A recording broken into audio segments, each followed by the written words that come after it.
आज की क्लास में हम लोग बहुत इंपॉर्टेंट सेक्शन को देख रहे हैं, जो कि छत्तीसगढ़ में प्रचलित प्रमुख वाद्य यंत्र हैं। ये वाद्य यंत्र इतना जरूरी होता है कि इसके बिना तो संगीत अधूरा है। हर संगीत का आधार केंद्र होता है वाद्य यंत्र। अगर ये वाद्य यंत्र ना हो तो गाने का उतना अच्छा असर नहीं पड़ता है। क्योंकि सामवेद में देखे हो, संगीत शास्त्र से जुड़ा हुआ है, तो संगीत का शुरुआत ही वेदों से हो चुका था और उस वेद को छत्तीसगढ़ की जो जनजातीय समाज है अपने अपने तरीके से अपनाई हुई है। उनके में खुद के बनाए हुए वाद्य यंत्र हैं, जो आज के इंस्ट्रूमेंट, जो आपके विद्युत द्वारा चलने वाले इंस्ट्रूमेंट हैं, उससे कहीं अलग होते हैं, लेकिन जो भी है बहुत बेहतरीन है। वो अपनी ही एक पर्सनालिटी के साथ वो गाना बजाना करते हैं और शुरू से रिवाज में है। तो आइए अब उस चीज को हम लोग बहुत अच्छे से देखते हैं। आप देख रहे हैं हमारे सामने पद्म विभूषण और पद्मश्री तीजन बाई जी हैं। तो इन्होंने अपने संगीत के माध्यम से देश में ही नहीं विदेशों में भी बहुत नाम कमाया है। और इनके साथ जो वाद्य यंत्र है उनका तो एकदम, उनके लिए तो एकदम हृदय बन गया है। तो वाद्य यंत्र बहुत जान होती है, संगीत की जान होती है, जिसको उस समय प्रेजेंट करके बहुत अच्छा असर दिया जाता है। हम जो वाद्य यंत्र अब देखने जा रहे हैं वो आपके संगीत कार्यक्रम में, जनजातियों का जो संगीत कार्यक्रम होता है उसमें बहुत प्रमुख होता है। जो मंदिरों में पूजा अर्चना की जाती है उसमें भी प्रमुख होता है। और जो भी पर्व मनाए जाते हैं, विवाह के कार्यक्रम हुए जाते हैं, विदाई का, बारात, आगमन, सभी में इन वाद्य यंत्रों का बहुत प्रमुख योगदान होता है। क्योंकि देख रहे हो कि छत्तीसगढ़ चारों तरफ पर्वतों और पठारों से घिरा हुआ है। तो जहां तहां देवी का मंदिर है, यहाँ पर हर मंदिर में जनजातीय समाज अपने हिसाब से वाद्य यंत्र बजाकर उनकी उपासना करती है। तो सभी में इनका बहुत महत्व है। चलिए हम शुरू से देखते हैं कि क्या क्या वाद्य यंत्र हैं। और परीक्षा की दृष्टि से यहाँ से आने वाले सवाल बहुत ज्यादा इंपॉर्टेंट हो जाते हैं, क्योंकि वाद्य यंत्र से लगातार हर साल हर परीक्षा में बहुत सारे प्रश्न पूछे जा रहे हैं। तो इन पार्ट को आप विशेष रूप से बहुत अच्छे से करते चलेंगे। छत्तीसगढ़ के प्रमुख वाद्य यंत्र हमने देख लिया कि वाद्य यंत्र जनजीवन का रूप रंग का आधार है, उसकी संस्कृति का आधार है, रचा बसा हुआ है। बिना वाद्य यंत्र के कुछ संभव नहीं है जीवन में। तो हम देख रहे हैं संगीत शास्त्र के अनुसार इसे 4 भागों में बांटा गया है। जो छत्तीसगढ़ के वाद्य यंत्र है उन्हें संगीत शास्त्र के अनुसार 4 भागों में बांटा गया है। 4 कौन कौन से 4 है? एक तो तत्व वाद्य यंत्र हो जाएगा। दूसरा, चलिए हम देख लेते हैं 4 कौन कौन से हैं। एक तत्व वाद्य यंत्र,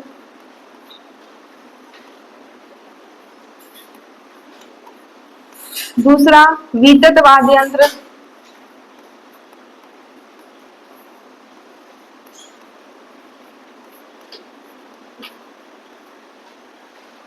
तीसरा सुशीर वाद्य यंत्र,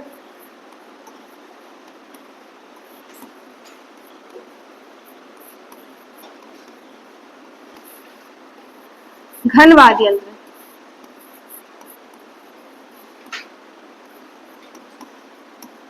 तो संगीत शास्त्र के अनुसार हमारे छत्तीसगढ़ में जनजातीय परिदृश्य में, सामाजिक परिदृश्य में 4 प्रकार के वाद्य यंत्रों का विभाजन किया गया है। पहला तत्व वाद्य यंत्र, फिर दूसरा है वितत वाद्य यंत्र, फिर तीसरा है सुशीर वाद्य यंत्र, फिर चौथा है धन वाद्य यंत्र। जो यहाँ पर इस पर प्रश्न पूछा जा चुका है, क्वेश्चन आ चुका है, इस पर सीजीपीएससी में क्वेश्चन आ चुका है कि छत्तीसगढ़ में वाद्य यंत्र कितने प्रकार के हैं। तो आपको बताना होगा सिर्फ 4 प्रकार के, क्योंकि ऑप्शन में 4, 5, 3, 2 ऐसा करके पूछा गया था। तो छत्तीसगढ़ में 4 प्रकार के वाद्य यंत्रों का विभाजन किया गया है। इन्हें अच्छे से याद कर लीजिए। तत्, वितत, सुशीर, धन, इतने प्रकार के वाद्य यंत्र होते हैं। यही सिर्फ 4 विभाजन में है और इसके अंदर अलग अलग है। तत् में तंतु का उपयोग किया जाता है। के वाद्य यंत्रों का विभाजन किया गया है, क्योंकि सीजीपीएससी में यह क्वेश्चन आ चुका है कि छत्तीसगढ़ में वाद्य यंत्रों का विभाजन कितने प्रकार से किया गया है। तो वो है 4 प्रकार से। पहला तत्व वाद्य यंत्र, दूसरा वितत वाद्य यंत्र, तीसरा सुशीर वाद्य यंत्र और चौथा है धन वाद्य यंत्र। तत्व वाद्य यंत्र में क्या होता है? तंतु की सहायता से होता है। और वितत वाद्य यंत्र में तंतु नहीं होता है, एक खोखला ढांचा बनाया जाता है, उस पर चमड़ा लगा दिया जाता है, जैसे कि ढोलक इस प्रकार का होता है, उस तरह से होता है, खोखला रहता है, उसमें स्ट्रक्चर बना दिया जाता है, फिर इसको चमड़े से कठोर बना दिया जाता है, फिर ऊपर फिर लगा दिया जाता है, जिससे बहुत अच्छी आवाज आने लगती है। उसके बाद सुशीर वाद्य यंत्र। सुशीर वाद्य यंत्र मुंह से बजाने वाला, फूंक कर बजाने वाला वाद्य यंत्र है। और धन वाद्य यंत्र, मंदिर की घंटी, 2 चीजों के टकराने से, 2 मेटल के टकराने से बनने वाला वाद्य यंत्र है। इस मेटल में जरूरी नहीं है कि धन वाद्य यंत्र में मेटल हो, उसमें लकड़ी, बहुत मजबूत लकड़ियां होती हैं। जैसे तुम मंजीरा बजाते हो मंदिरों में, तो उसमें लकड़ी लगा रहता है ना, तो वैसा लकड़ियों से भी बना हुआ वाद्य यंत्र बहुत ही सॉलिड होता है। तो चार को आप ओवरऑल देख लिया कि कौन कौन से वाद्य यंत्र हैं, सब में अलग अलग पता होना चाहिए कि क्या अंतर है।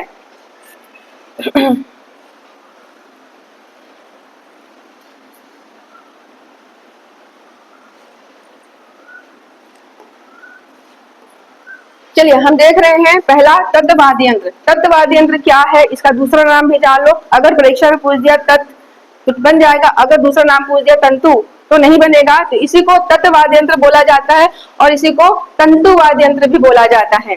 अब देखो इसमें तारों और धागों का उपयोग किया जाता है। हम जितने प्रकार के देख रहे हैं वाद्य यंत्र, उसमें तार लगे होते हैं, इस तरह से तार लगे होते हैं। तारों को हिला हिला कर बजाया जाता है, तारों को उसमें स्वर देकर बजाया जाता है। जैसे बैंजो देख लो, गिटार देख लो, सारे तार से जुड़े हैं। तो किसी में धागों का मजबूत तार होता है, किसी में मेटल का मजबूत तार होता है। तो तंतु से समझ लेना तात, तात में क्या होता है, धागा होता है। एक उसका है ना, व्याकरण की दृष्टि से देखा गया तो तात मने धागा होता है। तो इस तार का उपयोग तारों के रूप में किया जा रहा है। तारों को बजाकर कुछ मधुर मधुर संगीत का उत्पादन किया जाता है, जैसे कि सरोद, वीणा, गिटार, इस तरह के वाद्य यंत्र है जो कि भारत के लेवल में प्रसिद्ध हैं। हम देखेंगे छत्तीसगढ़ लेवल से कि कौन सा वाद्य यंत्र है यहाँ पर जो तात या तंतु के आधार में बजता है। और ये देखो, ये पूजा आराधना का महत्वपूर्ण वाद्य यंत्र है, जो भी मंदिरों में है ये वाद्य यंत्र जरूर होते हैं। तब अब इसमें पहला मजबूत बहुत इंपॉर्टेंट वाद्य यंत्र देखते हैं, धनकुल। धनकुल वाद्य यंत्र, धनकुल वाद्य यंत्र जनजातीय परिदृश्य में बहुत महत्वपूर्ण है। समाज में हलवा और भतरा, यहाँ पे देखो हलवा है, साथ में भतरा भी कर लो। हलवा और भतरा जनजातीय समाज में धनकुल वाद्य यंत्र का बहुत महत्व है, क्योंकि धनकुल एक त्योहार भी मनाया जाता है जिसमें रात्रि जागरण का पर्व होता है। जैसे तीजा जगार, धनकुल जगार, उसी तरह से धनकुल का जो पर्व होता है धनकुल जगार होता है, इसमें जागरण होता है। इसमें जो गुरु माएँ होती हैं वो धनकुल का वाद्य यंत्र बजाती हैं। तो इसमें क्या होता है, मिट्टी का एक घड़ा होता है, अभी मैं दिखाऊंगी आपको इसका चित्र। मिट्टी का घड़ा होता है, उसके ऊपर सूपा लगा होता है, फिर उसमें लंबी सी धनुष लगा दी जाती है। इसी के लिए अलग से धनुष बनती है, वो नॉर्मल धनुष नहीं रहती, इसके लिए अलग से लंबी धनुष बनाई जाती है। फिर उसके ऊपर ध्वनि करने के लिए बांस की खपच्ची चलाई जाती है, जिससे एक बहुत सुंदर सा ध्वनि उत्पन्न होता है। चलिए हम दिखाते हैं आपको।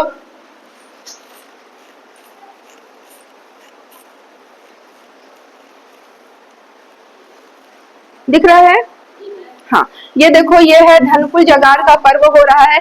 धनकुल जगार में क्या होती है, जो गुरु माएँ होती हैं अपने वाद्य यंत्र के साथ रात्रि जागरण करती हैं। और यहाँ पर देखो एक घड़ा है, यहाँ पर उसके ऊपर सूपा रखा हुआ है, सब अलग से इम्पोर्टेंट अपने लिए बनवाती हैं।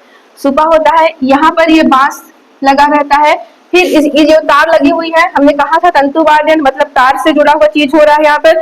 तो इस तार पे फिर एक बांस का खपच्ची चलाती है, बांस का बना हुआ एक फिर से जो भी औजार बनाई होती हैं उनको खपच्ची को चलाती हैं, जिससे एक मधुर संगीत का शुरुआत होता है। तो ये धनकुल जगार का बहुत महत्वपूर्ण वाद्य यंत्र है। इस पे प्रश्न कई बार आ चुके हैं कि धनकुल वाद्य यंत्र में, बता रहे हैं रुको, हाँ इसमें प्रश्न आ चुका है CGPSC एडीओ 2020 में कि धनकुल क्या है।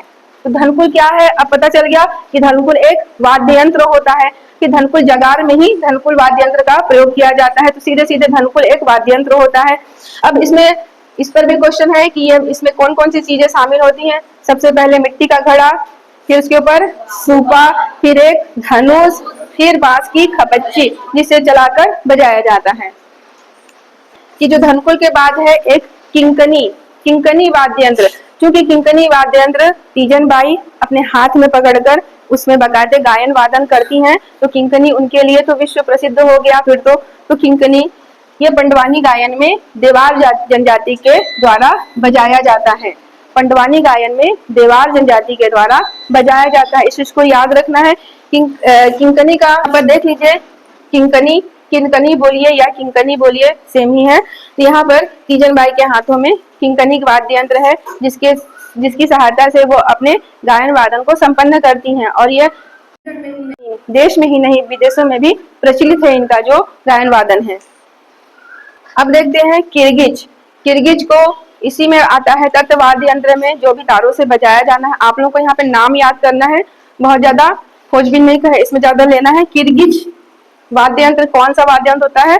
तो तब्द वाद्य यंत्र होता है या तंतु वाद्य यंत्र होता है किरगिज। राम बाजा, राम बाजा भी तंतु वाद्य यंत्र होता है।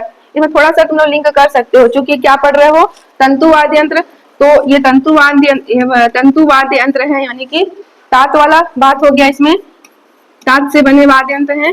तो राम जी पूरे विश्व के तात हैं। तातश्री बोलते थे ना रामायण में, तातश्री, भ्राताश्री, तातश्री, तो ऐसे याद कर सकते हो कि राम जी तात हैं।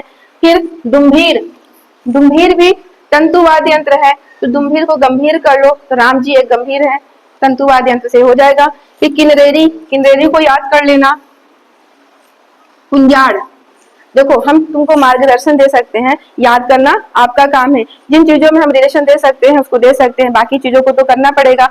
हमने बताया था कि बहुत सारी चीजें हैं जो तुम्हें मैप से याद करनी होगी, जो तुम्हें कुछ रट कर याद करनी होगी, जो थोड़े से ट्रिक के आधार पर भी याद करनी होगी, और कुछ अपने दिमाग भी लगाकर याद करना पड़ेगा। किन्हीं चीजों से रिलेशन बनाकर कुछ कुछ चीजों को याद कर लीजिए आप लोग अपने हिसाब से, है ना। तो ये इंपॉर्टेंट है, इसके सारे जो यंत्र है उसको आप याद कर लेंगे। किरगिज, राम बाजा, दुम्भीर, किन्नरेरी, कुंजाड़, सोहेली और तंबूरा। तंबूरा का मैं यहाँ पे दिखा देती हूँ।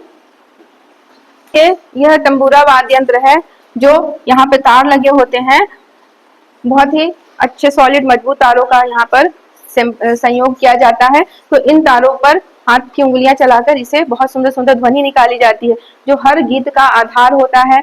तंबूरा जो भी वाद्य यंत्र है हर गीत का आधार होता है। सिंपल गीत गाएंगे तो उससे कम असर होता है, लेकिन संगीत वाद्य यंत्र के साथ गाए जाने वाले गीत बहुत असरकारक होते हैं। आप देखे होंगे कि जब मंदिरों में जब वाद्य यंत्र बजता है तो लोग अपने आप थिरकने लगते हैं, पैर यूं ही बजने लगते हैं, आदमी चलने लगता है नृत्य करने के लिए, अपने आप हो जाता है। मतलब वाद्य यंत्र में इतनी पावर्स होती हैं। अगला वाद्य यंत्र वितत वाद्य यंत्र। हमने पहले देखा तत्वाद्य यंत्र। तत्वाद्य यंत्र में तंतु या तात के मदद से, धागों या तारों के सहायता से देखे थे बजने वाले वाद्य यंत्र। अब हम देखेंगे वितत वाद्य यंत्र, उसका जस्ट अपोजिट होगा। इसमें कोई तार आपको नहीं मिलेगा, ये बिना तार वाला होता है। चूंकि खोखले खोखले एक उसका आवरण तैयार किया जाता है, मजबूत आवरण, और उसपे चमड़े, फिर जानवरों के कुछ चमड़े स्पेशल होते हैं जो उसको लगाकर उस वाद्य यंत्र को बनाया जाता है। तो यहाँ पे देख रहे हैं खोखले आधार पर चमड़े द्वारा बनाया जाता है, और इसे बजाया कैसे जाता है? हाथों से। जितना आप जिसमें जो गुण होता है उस गुण के हिसाब से उसको हाथों से पीट कर बजाया जाता है, या फिर कोई डंडियों की सहायता से जो स्पेशल उसको शेप देकर उस पर बजाया जाता है। तो ये दो चीजों को बजाने से ऐसा इसमें धुन निकलता है। अब देखते हैं कि ये जो वितत वाद्य यंत्र होता है ये दो प्रकार के होते हैं।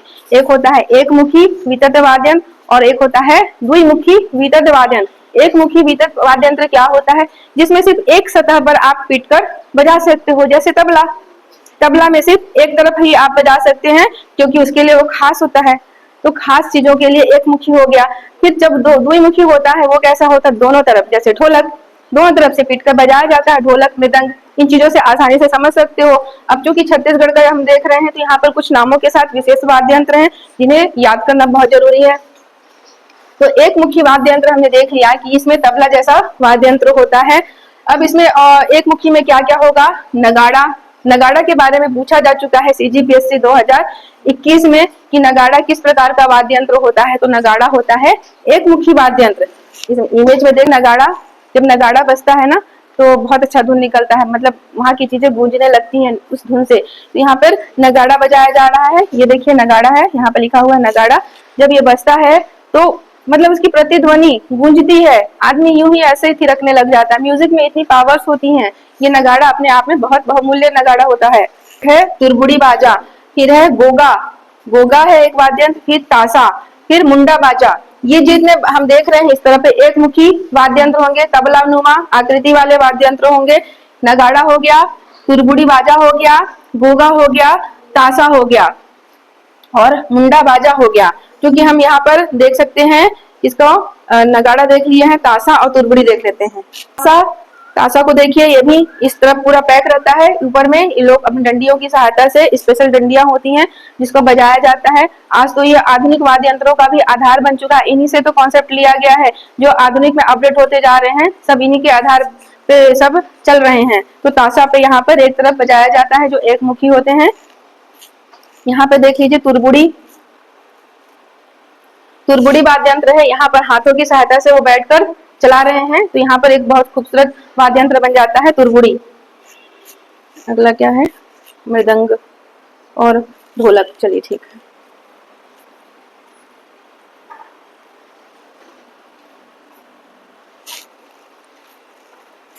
अब देखते हैं द्विमुखी वाद्य यंत्र। एक मुखी अच्छे से समझने के बाद अब देखते हैं द्विमुखी वाद्य यंत्र। द्विमुखी में क्या होगा, वैसा ही खोखमुखी अच्छे से समझने के बाद अब देखते हैं द्विमुखी वाद्य यंत्र। द्विमुखी में क्या होगा, वैसा ही खोखला आवरण पर चमड़े का मजबूत आवरण होता है जिससे प्रतिध्वनि होती है, और उस पर दोनों तरफ भी चमड़े का आवरण लगा होता है जिस पर हाथों की थाप या फिर दो ऐसे इंस्ट्रूमेंट और बनाए जाते हैं जिससे पीटकर बजाया जाता है। तो इन वाद्य यंत्रों को समझ लीजिए, ढोलक ढोलक है, दोनों तरफ से पीटा जाता है जिसको दोनों तरफ से बजाया जाता है और एक मधुर संगीत निकलती है उससे। तो यहाँ पर हम देखते हैं कौन सा हो जाएगा, मांदर। मांदर को दोनों तरफ से बजाया जाने वाला वाद्य यंत्र है। चूंकि इस पर क्वेश्चन आ चुका है कि मांदर किस प्रकार का वाद्य यंत्र है, तो मांदर होता है द्विमुखी वाद्य यंत्र। लेकिन अगर द्विमुखी एक मुखी नहीं पूछा जाता है तो सीधे क्वेश्चन उठता है कि मांदर कौन सा वाद्य यंत्र है, तो वो वीतत वाद्य यंत्र है या अवनद्य वाद्य यंत्र है। दोनों को ही याद रखेंगे, अवनद्य या वीतत। अब देखते हैं यहाँ पर ढोलक। ढोलक को तो सभी जानते हैं। मृदंग हो जाएगा यहाँ पर। मृदंग, मृदंग का जो देखे थे कि इसकी जो ध्वनि निकलती है तो अपने आप आदमी नाचने लगता है। मृदंग का आवाज बहुत पावरफुल होता है। बीरिया ढोल, बीरिया ढोल को भी द्विमुखी में याद कर लेना है। रायगढ़ी, रायगढ़ी को द्विमुखी में कर लेना है इसको। यह क्या होता है, पीतल जैसा होता है, डमरू के आकार का होता है। डमरू तो लकड़ी का भी बनता है लेकिन ये स्पेशल पीतल का बना होता है रायगढ़ी, और उसमें दोनों तरफ से आदमी हिलाता है और वो बजने लगता है। जैसे दंतेश्वरी मंदिर में इनका विशेष उपयोग किया जाता है वहां पर रायगढ़ी का। इसमें दो तीन और याद रखेंगे। परिंग ढोल, ढोल में से जुड़ गया है मतलब ढोल दोनों तरफ से बजने वाला है, तो परिंग ढोल। दूसरा है खूट मांदरी, मांदर, मांदर से मांदरी हो गया तो खूट मांदरी। फिर है फुल्की मांदरी, ये मांदरी जुड़ गया है मतलब ये द्विमुखी तो होगा ही होगा। ये पूरा का पूरा वितत वाद्य यंत्र है। अगर एक मुखी द्विमुखी आता है तो आप रिफाइन कर लीजिएगा, एक मुखी द्विमुखी से नहीं आता है तो सीधे सीधे वितत चला जाएगा ये पूरी की पूरी। इसमें एक देख लेते हैं वाद्य यंत्र।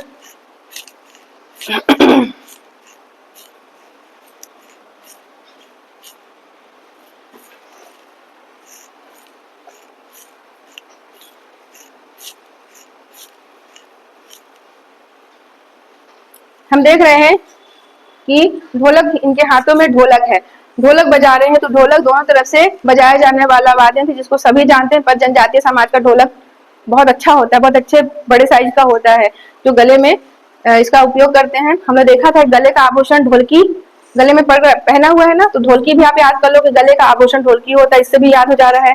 फिर यहाँ पे देख रहे हैं मृदंग। मृदंग बहुत बड़े पर हम यहाँ पर मैप में किया जाता है, तो वहां पर मांदर एक प्रमुख वाद्य यंत्र हो जाता है। घोटुल युवा गृह में जो मांदरी नृत्य किया जाता है, फुल्की पाटा नृत्य किया जाता है, उन समय मांदर का विशेष उपयोग होता है। मांदर बजा और अपने आप पैर थिरकने लगे, इस टाइप से वहां पर वातावरण हो जाता है।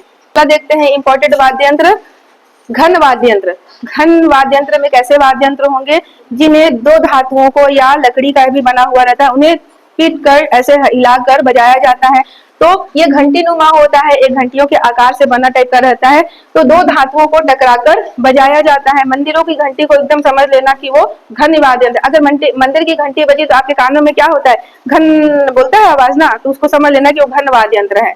यहाँ पर जो हम घन वाद्य यंत्र पढ़ रहे हैं ये पूरी तरह से प्रमुख वाद्य यंत्रों के सहायक होते हैं, इनके बिना अधूरा है वो भी। कोई किसी के बिना अधूरा तो हो ही जाता है, तो मृदंग भी इनके बिना अधूरा है या ढोलक भी इनके बिना अधूरा। अगर मंदिरों में भजन हो रहा है तो सिर्फ ढोलक का पर्याप्त नहीं है, तो उसके साथ बहुत सारे औजार बजाए जाते हैं, तो वो सारे सहायक मिलकर एक बहुत अच्छा संगीत का माहौल हो जाता है वहां पर। तो ये देख रहे हैं कि ये धातु या काष्ठ का निर्मित होता है, मतलब मजबूत लकड़ियों से भी बना हुआ बहुत सारा वाद्य यंत्र होता है। सभी लोहे के तो नहीं होते हैं, सभी पीतल के नहीं होते हैं, कुछ मजबूत लकड़ियों से भी बने होते हैं। अब देखो ये घंटी, सिंपल जो मंदिरों की घंटी होती है या अलग से घंटी पकड़कर बजाते हैं, वाला हो गया वाद्य यंत्र। तो हो जाएगा घन। ये पीतल से, अधिकतर पीतल से बनते हैं। घुलघुला, घंटी और घुलघुला को याद रखोगे कि यह घन वाद्य यंत्र होते हैं। जब घंटी बनती है, बजती है, तो कान में इसकी आवाज घुल जाता है। मुयांग, मुयांग को ही मुयांग एक प्रकार का असर पड़ा हुआ शब्द है, क्योंकि घंटी को ही गोड़ी भाषा में क्या बोलते हैं, मुयांग। तो मुयांग को आप लोग याद रखिएगा कि मुयांग कौन सा वाद्य यंत्र है, तो धन वाद्य यंत्र है। इसमें मैं थोड़ी थोड़ी आपको रिलेशन करके अभी याद करवा दूंगी। और चिटकुल, चिटकुल पीतल से बना होता है और मांद्री नृत्य में उपयोग होता है। चिटकुल एक सहायक वाद्य यंत्र है जो मांद्री नृत्य का प्रमुख आधार बनाता है। चिटकुल। झाप, झाप बहुत घुंघरुओं का लच्छा लच्छा होता है, जिसको बजाते हैं तो और भी माहौल बहुत अच्छा हो जाता है। फिर उसके बाद है तिरडुड्डी। तिरडुड्डी लोहे से निर्मित होता है और माड़िया नृत्य में प्रयोग किया जाता है। माड़िया जनजाति के जितने नृत्य होते हैं सब में तिरडुड्डी का प्रयोग किया जाता है। एक हल्की सी छड़ी टाइप की होती है जिसमें घुंघरू लगे होते हैं, उसको बजाया जाता है।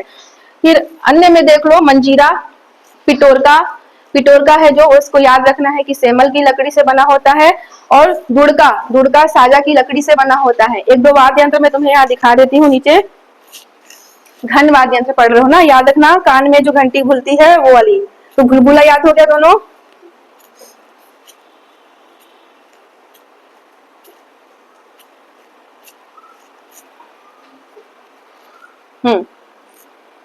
ये देख रहे हो, ये है धन वाद्य यंत्र या घन वाद्य यंत्र। इसको इस सतह से इस सतह को टकराकर बजाया जाता है और सारा कॉन्सेप्ट ऐसा ही बना हुआ है कि किसी न किसी सतह से टकराकर वो आवाज निकलेगी। तो ये हो जाएगा धन वाद्य यंत्र, घंटी और घुलघुला। चिटकुल, कि देखो यहाँ पे लकड़ी का बना हुआ है, लकड़ी का बहुत बड़ा उपयोग हो रहा है क्योंकि लकड़ी से बन रही है, अच्छी मजबूत लकड़ी रहती है, जितना भी बजाते हैं कुछ फर्क नहीं पड़ता। यहाँ पे बीच में दो औजार लगे होते हैं जिससे मधुर संगीत निकलता है। जब उसको बजाया जाता है तो वो एक और बहुत सुंदर सा छवि उत्पन्न करते हैं संगीत में। तो ये हो जाएगा चिटकुल। चुटकियों में पकड़कर बजाते हैं, ऐसे याद रखना है। मंजीरा, यह अक्सर भजन कीर्तन में उपयोग किया जाता है ना, जब भी कुछ ऐसा पर्व आता है, त्योहार आता है। क्योंकि जनजातीय समाज तो पूरा पर्वों से भरा हुआ समाज है, संगीत प्रिय लोग होते हैं यहाँ पर। और चारों तरफ मंदिरों का पूरा बना हुआ मंदिरों का गढ़ है। छत्तीसगढ़ में पूरा मंदिरों पूरे पहाड़ों से घिरा हुआ है। छत्तीसगढ़ में अगर प्रश्न आता है कि छत्तीसगढ़ में सबसे ज्यादा क्या है, तो पठार है सबसे ज्यादा। छत्तीसगढ़ में चारों तरफ पठार है, तब जाके बीच में एक कस्तरी नुमा आकृति बनती है। बीच में गहराई है छत्तीसगढ़ का मैदान और चारों तरफ आपकी ऊंची ऊंची पहाड़ है, पठारे हैं। तो जिसके कारण एक धान का कटोरा नुमा आकृति बन जाता है, चूंकि धान्य धन धान्य से परिपूर्ण प्रदेश भी है। तो वहां पर जहां जहां पठार है वहां पर माता का मंदिर बना हुआ है। उन मंदिरों में ऐसे ऐसे वाद्य यंत्र बहुत ज्यादा उपयोग में लाए जाते हैं। तो ये हो जाएगा मंजीरा। धन वाद्य यंत्र, धन वाद्य यंत्र या घन वाद्य यंत्र, हम घन पढ़ रहे हैं इसको, लेकिन तुम इसको धन भी पढ़ सकते हो थोड़ी सी इधर उधर करके। धन मतलब आज का अर्थ, जिसके कारण बहुत सारे जिसके कारण बहुत सारे कुछ कुछ हो रहे हैं क्राइम वगैरह, तो उससे भी पकड़ सकते हो। धन, धन से क्या हो रहा है, घंटी और घुलघुला तो बिल्कुल याद रखना कि धन होते हैं, ठीक ना। उसके बाद मुयांग, मुयांग को याद रख लेना कि धन के कारण लोग मुआ देते हैं एक दूसरे को। याद आ गया, मुयांग यहाँ कर लेना।